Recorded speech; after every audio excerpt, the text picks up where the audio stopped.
All right, welcome back, brother. Hello. Segment 3 here. Segment 3 of the two-part show. Segment 3 of I don't know what we're doing. We are just having fun. We're just having fun, and we're talking, and we're running our mouths, and we're just having a good old time here. And learning stuff. And learning. Learning should not be boring. I went to college several times because I got bored and quit.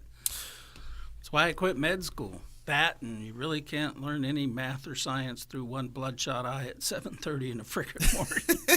It's funny. I barely graduated high school, dude. Look at where I'm at now. A lot of entrepreneurs look at you and go, hey, the conventional educational system is falling apart in America, in my opinion.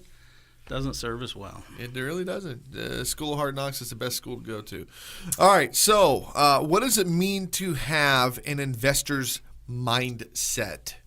Now, I've got my whole take on this, but what is your take? My take when it comes to owning investment properties, you have to look at it as a business. So you need to be ready to take on another business. Okay, so we've got, eight and a half minutes here. Okay. Give me 2 minutes of what you think the investor's mindset is. The investor's mindset, you change, the simplest, fastest way I can put it is you shift from home sweet home to asset sweet asset. Okay.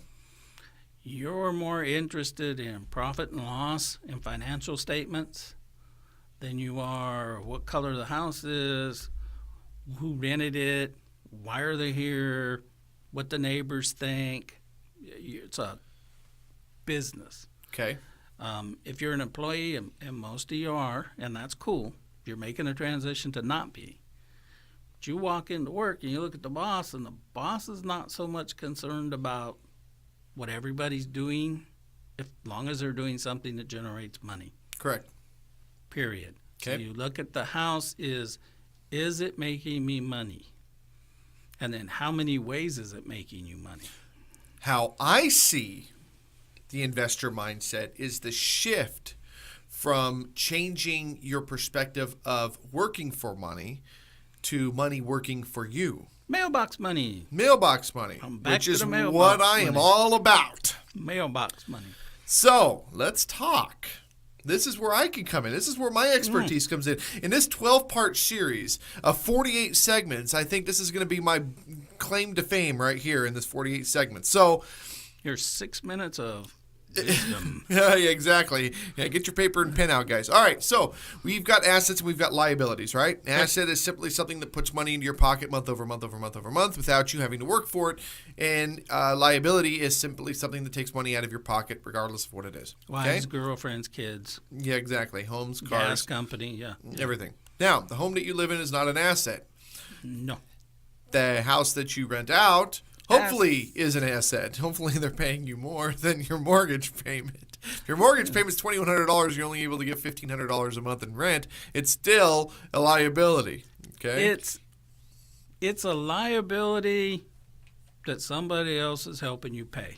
Helping you pay, but they're not putting money in your pocket. No, but you are maybe possibly more than likely appreciating slowly over time. And when you sell that home and you add a profit, Yeah. then at that point it becomes an asset. And the other thing that people don't realize is that when they purchase a home and they own that home, they look at, well, my appreciation. Let's just give round numbers. So let's say they paid $250,000 for a house and they sell the home for $300,000 in 15 years. That means that they made $50,000, right? That's about the right appreciation factor. However, their interest on that home was $78,000. Still not an asset. You still lost $28,000. Yep.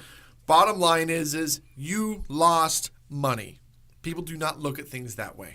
And that's a simplistic view because in the 15 years, you've paid down the loan, you've leveraged it, you bought a $250,000 property, and maybe it was only $30,000 out of your pocket. So you put up $30,000 to get $250,000 to spend on a house that you're going to sell for $50,000 in 15 years.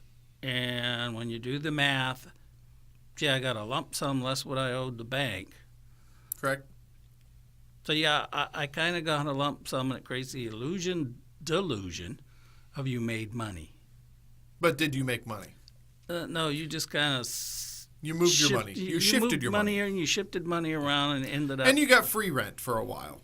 And you ended You up had a with, place to live for 15 years. yeah, with a chunk of change that you can try to leverage into something better and not do that So, again. so we're going to talk about how to really create money, and that's through the ESBI quadrant. So, a lot of people are in the E quadrant. They're the employee. They work for the state. You can see the state buildings behind us here. They work for the state. They work for a car dealership. They're in sales. They're in mortgage. They're in real estate. Whatever the case is. They're getting a paycheck and paying ERISA and FICA and whatever. Okay, but the bottom line is they're still in the E quadrant. Yep. Then people want to start a business for themselves, and they put themselves into the S quadrant, which is still a job. Yeah. They're still having to work for somebody.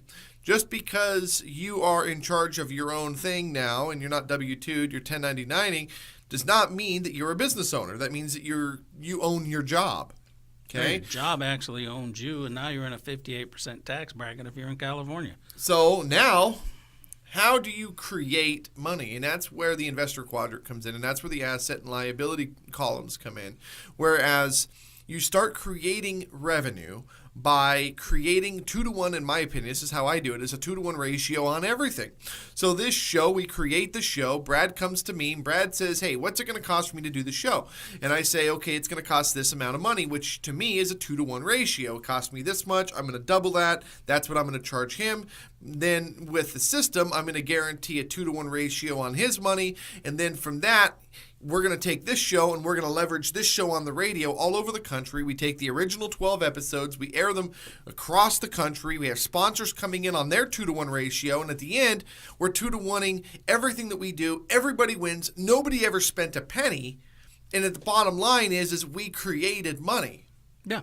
And I do this with talk shows all over the country on a variety of different premises because I understand the ESBI quadrant. And what's nice about it is once you've developed your system in the I quadrant where you're no longer having to work for money and money is working for you, then you start to put people in place that can now operate that machine, and that puts you into the B quadrant. Not in the S quadrant, which is the highest taxed, most overworked, most overrated. Yeah. But you're in the B quadrant, which is the lowest taxed, and that's the whole, what I call the Donald Trump quadrant, right? People are like, well, Donald Trump should release his tax returns. Yeah, a bunch of E and S quadrant people are telling Donald Trump that he's an idiot. Really? That's why you're working for money and he's not. That's why you bust your hump at work for your whoop-de-doo, your $53,000 a year, and then he turns around and makes $400,000 a day, and then you're going to turn around and say that he's an idiot because of this, that, and the other thing. No,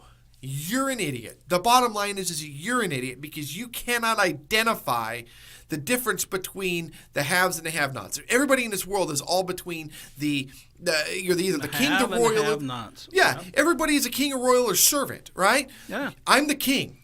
I will fire my client. I am the king. Bottom line. Yep. Because if you don't like the way I'm going to do it, I'm not going to help you. I'm not going to help you grow your business because you don't identify what we're doing on this end, meaning you are looking at the world from the wrong quadrant. And that's the same thing I do with people with investment properties. You got to start somewhere. Maybe you start with the house you inherited. And I go, okay, great. You got that emotional attachment. You're never going to be an investor with this property. Ever. Let's clean it up. Let's sell it. Let's take that money and go buy you a duplex. Now you've got the economy of scale and real estate working for you. Correct. If somebody moves out, half your money here's the disappears. thing. Not all your money. But let's say you went and you bought a $600,000 house. I can't believe we're already going to go to break. Already. We'll get back to you, folks. Yes, but hold on. I'm going to keep going. I'm going to run a little long. But here's the thing. You buy a $600,000 house. You have no choice but to rent that house out as an investment property. It makes zero sense. And they have no choice but to turn around and rent that house out for $3,000 a month. First of all, nobody's going to rent your house for $3,000 a month, okay? You got to think of how much money people make. What's the average median? It's like, what, $55,000 to $60,000 a year, right? And even then, you're going to have $35,000, $40,000 a year earners, Yep. which is a state job. Law enforcement, for heaven's sakes, makes $40,000 a year. Grossly Firefighters. underpaid and underappreciated. Okay, so here's the thing. Who are those people? Those are duplex renters. Buy your duplex for $250,000, $300,000. Rent out each side for $1,500 a month. Now you've got people living in those homes. Those are the people that are going to take care of that home because you know they're going to be living there. The people renting the $3,000 a month, those are your pot houses. Ah, Done. Okay? Yeah. Those are your pot houses. All right, we're going to go to a break. We're going to come back and learn a little bit more. We'll be right back.